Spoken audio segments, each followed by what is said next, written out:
Hallelujah, praise the Lord. जय मसीह की। हमारे क्राइस्ट यूथ फेलोशिप के मेंबर जितने भी सबको जय मसीह की। और आज मैं आपके बीच में हूँ एक विषय को लेकर, वचन को लेकर, जो कि हमारे लिए एक बहुत ही इम्पोर्टेंट पार्ट है, हमें समझना बहुत ही ज़रूरी है। तो देर ना करते हुए हम उसके वचन की ओर जाएंगे। उससे पहले छोटा सा प्रार्थना करना चाहूँगा। धन्यवाद प्रभु परमेश्वर पिता, आपको महिमा करते हैं पिता परमेश्वर, आपके पिता परमेश्वर नाम से पिता परमेश्वर। आज का सुबह प्रभु परमेश्वर हम जीते हैं प्रभु परमेश्वर। हमारे हर एक चीज़ों को प्रभु आपके हाथ में समर्पित करते हैं। हमारे आत्मा प्राण शरीर प्रभु आपके हाथ में समर्पित करते हैं। और पिता परमेश्वर जो आज के दिन पिता परमेश्वर जितने भी क्राइस्ट यूथ फेलोशिप मेंबर में जुटे हैं पिता परमेश्वर, उनको प्रभु आपके हाथ में समर्पित कर रहे हो। धन्यवाद पिता परमेश्वर। आज के वचन के द्वारा प्रभु आप आशीष करें। इनमें ये जितने भी वचन आज आपने मुझे दिया है प्रभु परमेश्वर, उसमें प्रभु आपकी आशीष हो। धन्यवाद प्रभु, धन्यवाद। साथ ये प्रार्थना यीशु आपके पवित्र उच्च नाम से मैं करता हूँ, आमीन। तो सच में हमारे पास बहुत ही समय कम होता है कि ये जो वर्कशॉप में ज़्यादा बड़ा होने से क्या होता है कि हम वर्कशॉप पे सेंड नहीं कर सकते ना, तो इसलिए बहुत छोटा ही वीडियो बनाना पड़ता है। तो इसलिए समय कम है हमारे पास। तो मैं कम समय में मैं कुछ बातों को शेयर करना चाहता हूँ, जो कि आज का टॉपिक है पवित्र आत्मा ना, होली स्पिरिट के बारे में हम बात करेंगे। होली स्पिरिट के बारे में बात करेंगे कि हमारा जीवन में होली स्पिरिट किस प्रकार का मतलब भूमिका को निभाता है ना। होली स्पिरिट कितना महत्व देता है हमारे जीवन में, कितना इम्पोर्टेंट है, ये चीज़ को समझेंगे। तो मैं कोशिश करूँगा बहुत ही कम समय में इन बातों को मैं आपको समझाऊँ। तो सबसे पहले हम इब्रानियों 1:14 ना, इब्रानियों का पुस्तक 1:14 को पढ़ेंगे, जहाँ पे लिखा है, क्या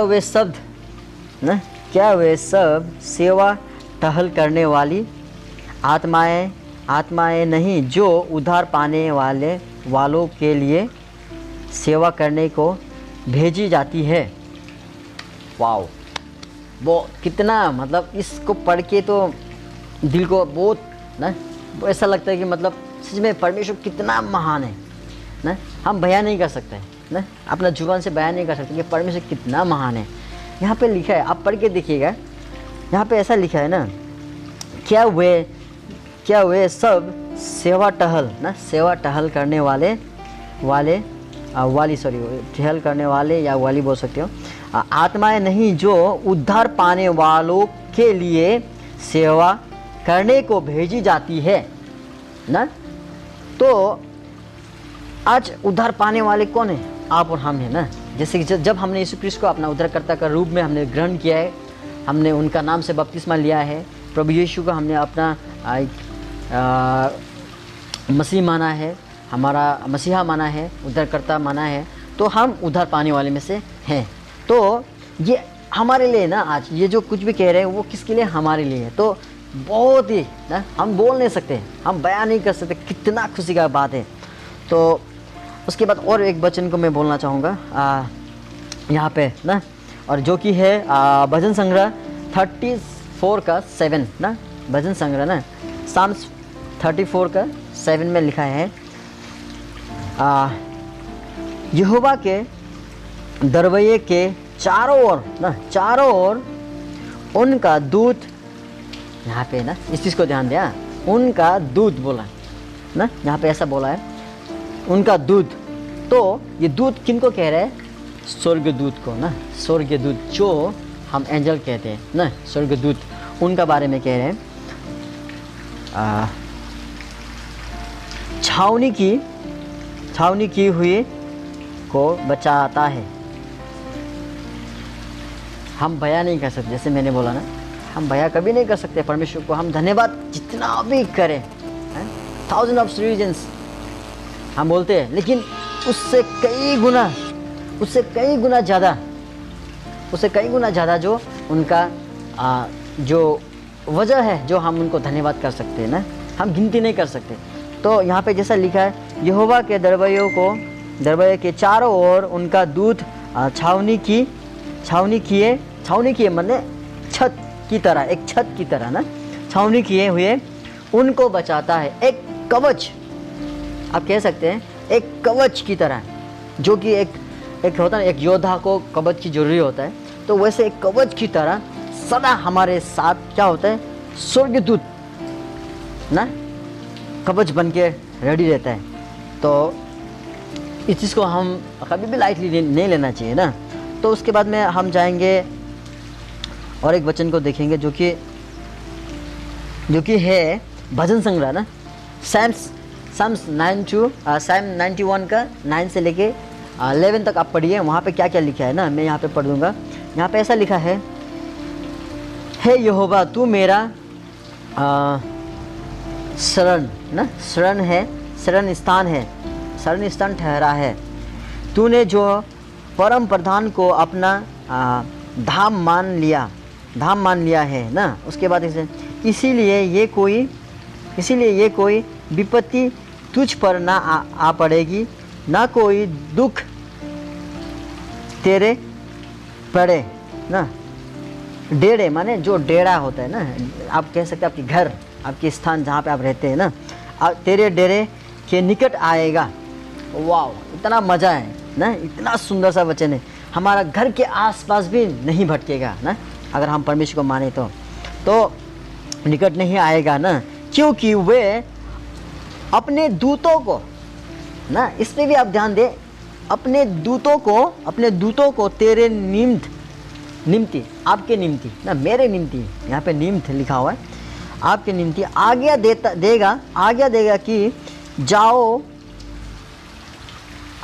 देगा कि जहाँ कहीं तू जाओगे वे तेरी रक्षा करें ना, हमारी रक्षा करें। तो सच में परमेश्वर का हम धन्यवाद जितना भी करें बहुत ही कम है ना, बहुत कम है। तो परमेश्वर हमारे एनी टाइम ना, हर एक समय परमेश्वर का दूत हमारे आसपास ना, हमारे साथ है ना। जैसे हमारे साथ परछाई है, परछाई कई बार नहीं होता हमारे साथ ना, हम नहीं देख पाते हैं। अगर बारिश का मौसम हो तो हम परछाई को देख पाते हैं नहीं ना, नहीं देख सकते। धूप है ना, धूप के समय में हम जब चलते हैं तो देख पाते हैं कि चलो परछाई हमारे साथ है। हम रात को अपना परछाई को नहीं देख सकते ना, है तो है लेकिन नहीं देख सकते। तो नहीं देख सकते मतलब नहीं है ना। लेकिन परमेश्वर का जो आत्मा, जो दूत जो हमारे साथ रहता है, वो एनी टाइम, एक ऐसा पल नहीं है जो हमारे साथ वो नहीं है। तो यीशु का हम ध्यान देंगे ना। तो उसके बाद में और एक वचन को मैं आपको शेयर करना चाहूँगा, आज आप ज़रूर पढ़िएगा इसको, जो कि भजन संग्रह 34 का 17 है। ये यहाँ पे ऐसा लिखा है। अब मैं इसको एक्सप्लेन करने से पहले मैं आपको बताना चाहूँगा, अब इसको जो जितना भी परमेश्वर का जो आत्मा के बारे में अभी तक सुना ना, जो मैंने बोला, अब इसको काम में कैसे लाएंगे हम ना, काम में यूज़ कैसे करेंगे। कहीं पे हम देख रहे हैं कोई वचन बोल रहा है कि हमारा कवच है, कोई वचन हमारे साथ है, हमारे लिए भेज दिया है। जैसे कि एक संसार के हिसाब से कहे तो एक सर्वेंट के हिसाब से ना, एक घर पे काम करने वाला का हिसाब से, एक सेवक का रूप में हमारे बीच भेजा गया है परमेश्वर ने ना। तो इस प्रकार से हम कैसे यूज़ कर सकते हैं ना, दूतों को हम स्वर्गदूत को हम कैसे इस्तेमाल कर सकते हैं। ये बहुत ही एक एकदम बहुत ही एक मतलब हमारे लिए बहुत ज़रूरी बात हो जाता है कि हम स्वर्गदूत को ना, स्वर्गदूत को, एंजल को हम कैसे कमांड दे सकते हैं ना, कैसे हम उसको ऑर्डर दे सकते हैं, कैसे हम उनको काम लगा सकते हैं। लाइक एक मालिक, एक जैसे कि घर पे जो काम करता है उनको जैसे लगाता है ना, अब कैसे आप ऑर्डर कर सकते हैं कि एक भाई एक बहन को कैसे ऑर्डर करते हैं ना कि बहन चलो मेरे लिए चाय बना दो। इस प्रकार से मतलब हम कैसे उनको ऑर्डर कर सकते हैं। तो सबसे इम्पोर्टेंट बात क्या होता है, हमारा शब्द।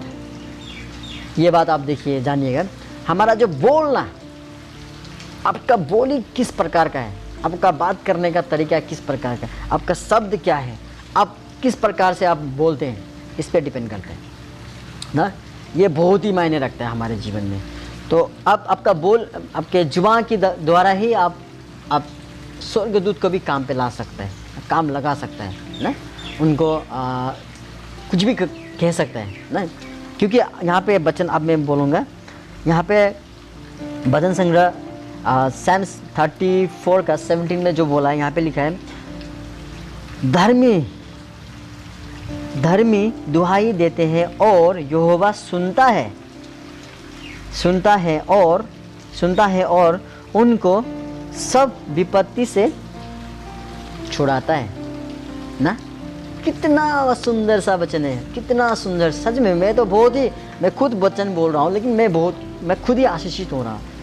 और मैं विश्वास करता हूँ आप सभी आशीषित हो रहे हैं, क्योंकि धर्मी जन क्या करते हैं, दुहाई देते हैं ना अपने जुबान से, मतलब क्या करते हैं, उसको एक्सेप्ट करते हैं या कुछ भी चीज़ बोलते हैं, कन्फेस करते हैं ना। हम प्रार्थना करते हैं अब दिल से नहीं, आप जुबान से बयां करें ना।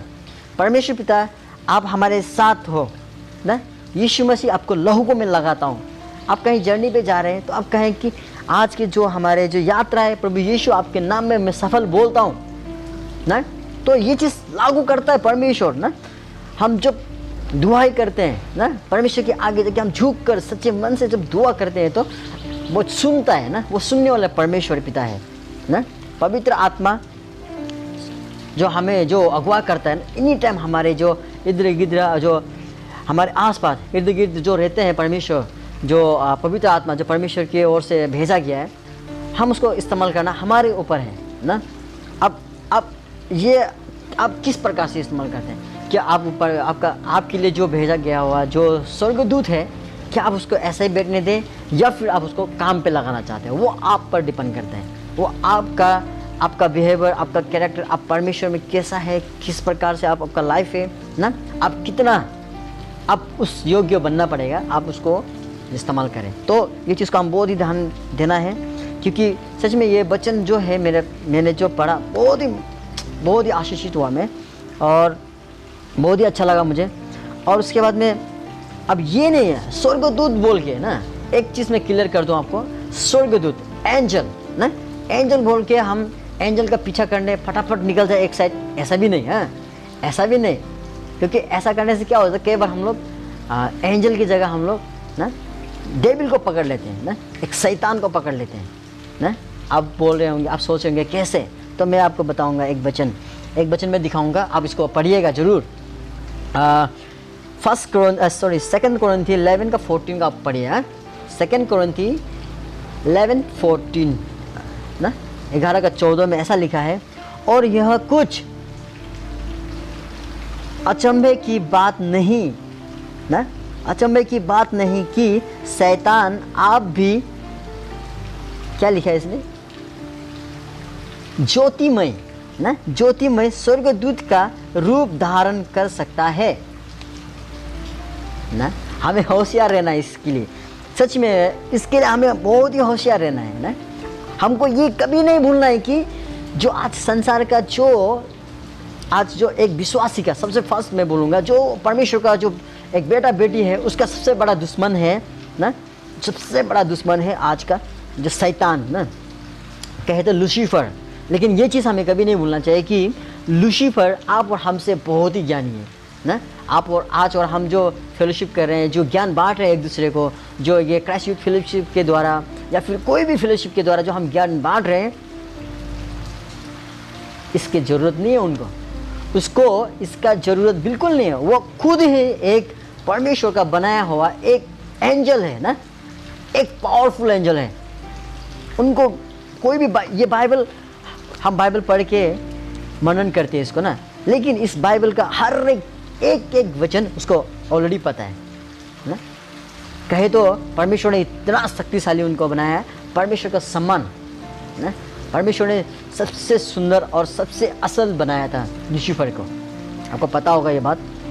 तो इसीलिए मैंने स्वर्गदूत का बारे में बोला, ये बहुत ही हमारे लिए इम्पोर्टेंट पार्ट है। लेकिन स्वर्गदूत को आप ना किस प्रकार से ढूंढ रहे, कहीं ऐसा ना हो कि आपको शैतान आपको भटका दे ना, शैतान आपको गलत रास्ता पे ले जाए, इस चीज़ को भी हमें ध्यान देना है। लेकिन आपका स्वर्गदूत को, और इस चीज़ को हम कैसे पहचान सकते हैं, शैतान कभी भी बाइबल से होके नहीं आता है ना, कभी भी बाइबल का बात को वो कभी भी एग्री नहीं करेगा ना। जैसे कि आपको चर्च जाना है, मम्मी पापा का आदर करना है, अपना मतलब कोई भी चीज़ जो असल बातों को जो परमेश्वर जो बोलता है, इस चीज़ को कभी भी वो एग्री नहीं करेगा, अलग ही बातों को लेके आएगा ना। तो आप समझ जाना है कि आपको समझ में आ जाना है कि ये तो परमेश्वर की ओर से नहीं है, क्योंकि परमेश्वर का जो वचन है परमेश्वर क्या ही है। परमेश्वर कभी भी गलत तरीके से, नेगेटिव तरीके से कभी भी किसी के जीवन में प्रवेश बिल्कुल नहीं करता है ना। तो इसलिए इस चीज़ को हम ध्यान देना है, जैसे कि हमने पढ़ा ना, अब इसको पढ़िएगा जरूर। 2 कोरिन्थी 11 का 14 इस पर जो बोला ये चीज़ को हम कभी नहीं भूलना चाहिए। और इसके बाद में मैं बोलूँगा, आप सोचेंगे कि शैतान ऐसा कैसे है ना, शैतान इतना पावरफुल है। तो आपको मैं बताऊँगा, आप देख सकते हैं यहाँ पे यजिकेल ना, यजिकेल का 28 का 13 को पढ़िएगा ज़रूर, इसको ज़रूर पढ़िएगा ना।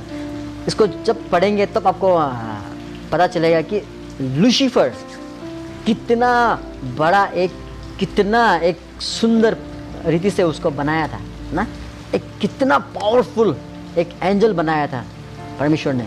लेकिन उसका जो घमंड होने की वजह से ना, जो आज नर्क पे एक नर्क का राजा बना दिया उसको, उसको तो नर्क ही जाना है, एक शैतान है। आज वो हमारे पाँव के तले है। लेकिन एक समय था जब परमेश्वर ने उसको बनाया था, तो उसको किस रीति से बनाया था, आप पढ़ सकते हैं।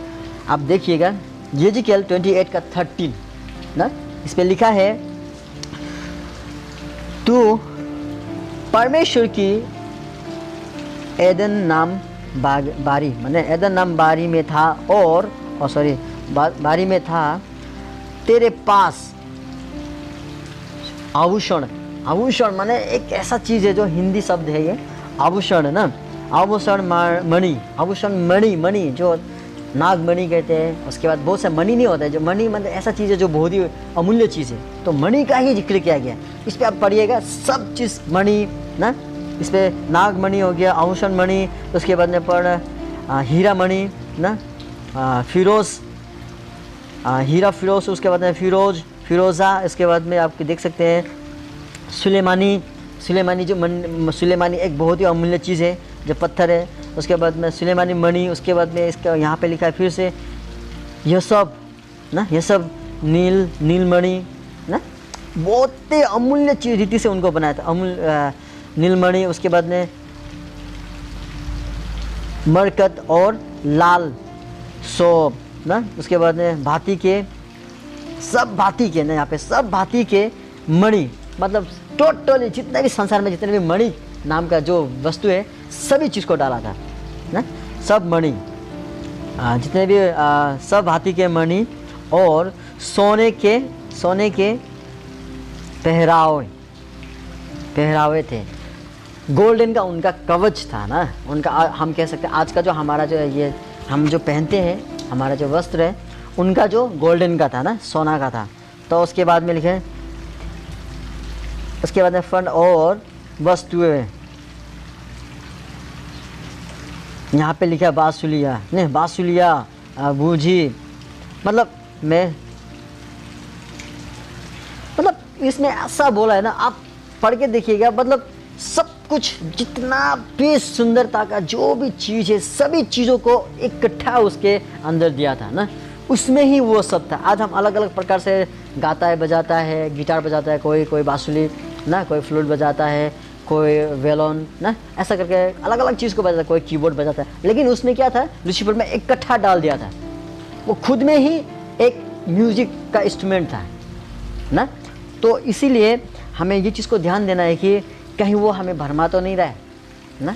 हम जा रहे हैं, कलीसिया जा रहे हैं, चर्च जा रहे हैं, मंडली सेवकाई कर रहे हैं, लेकिन कहीं वो आज वो संसार में है तो वो संसार में कुछ भी किसी को भी भरमा सकता है ना, क्योंकि उसने यीशु ख्रिस्त को तो नहीं छोड़ा, जबकि वो परमेश्वर का एक पुत्र था, उनको एक परमेश्वर ही कहें ना, क्योंकि वचन कहता है कि जिसने मेरा पुत्र को देखा उसने मुझे देखा। तो इस हिसाब से परमेश्वर ही था, जो एक खुदा था, उसको उसने भरमाने की कोशिश की ना, उसके साथ खड़े होकर चैलेंज किया। तो हम क्या चीज़ है ना, हम क्या चीज़ है। तो इसलिए इस चीज़ को हम बहुत ही ध्यान देना है और हमें बचना है ना, हमें बचना है। लेकिन हमें पवित्र आत्मा जो एंजल है, जो स्वर्गदूत है, हमें उसके तलाश में रहना है ना। मैं कह रहा हूँ कि जो परमेश्वर की ओर से जो है हमारे लिए, जो हमारे सहयोग के लिए, हमारे जो कवच है, हमारे सुरक्षा के लिए जिन स्वर्गदूतों का परमेश्वर ने हमारे लिए भेजा है, हमें उससे इस्तेमाल करना चाहिए ना, हमें उससे इस्तेमाल करना आना चाहिए और हमें ये सीखना भी है और हमारे जीवन में लाना भी है। लेकिन शैतान से बचते हुए ना, शैतान से बचते हुए। तो यही था वचन। मैं उम्मीद करता हूँ आप सबको बहुत ही आशीष मिला होगा इस वचन से।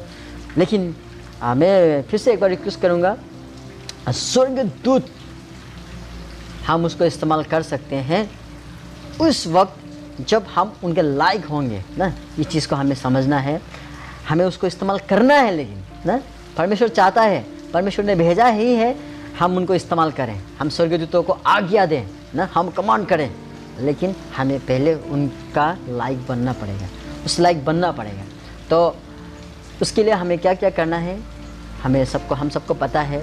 तो किस रीति से रहना है, हमारा चाल चलन कैसा होना है, हमारा विश्वास कैसा होना है, हमारा परमेश्वर के साथ हमारा संबंध कैसा होना है, इस चीज़ को हम जानते हैं। और हम कहीं ना कहीं हम कमज़ोर भी हैं, तो हम उस चीज़ को भी हम फिर से रिकवर करेंगे और हम परमेश्वर का इन स्वर्गदूतों का हम ज़रूर फ़ायदा उठाएंगे, हम उनको इस्तेमाल करेंगे। क्योंकि आज का जो महामारी है, इस समय में हम बिना होली स्पिरिट के हम कुछ भी नहीं कर सकते ना, ये बात है।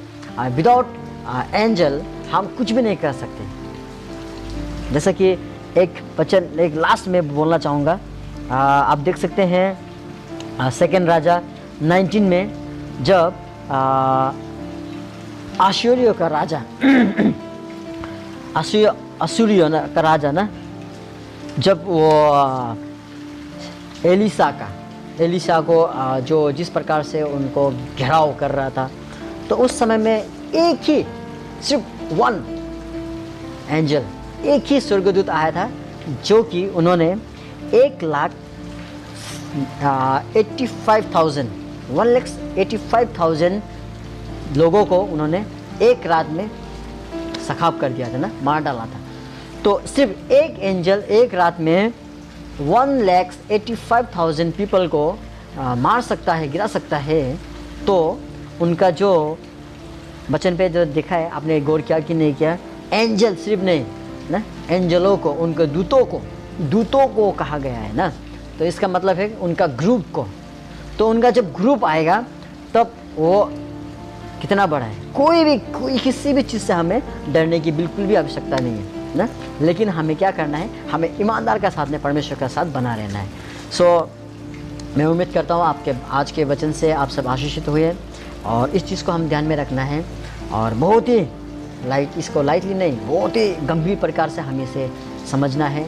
तो जय मसीह की मैं विदा लेना चाहूँगा, और मैं आशा करता हूँ आज के वचन के द्वारा आप आशीषित हुए और हमारे साथ क्राइस्ट यूथ फेलोशिप में ऐसे ही बना रहें, ताकि हमें भी कुछ सीखने को मिले, प्रभु में बनने मिले, और आप भी परमेश्वर में बना रहें। So thank you so much, बहुत बहुत धन्यवाद। प्रभु आप सबको आशीष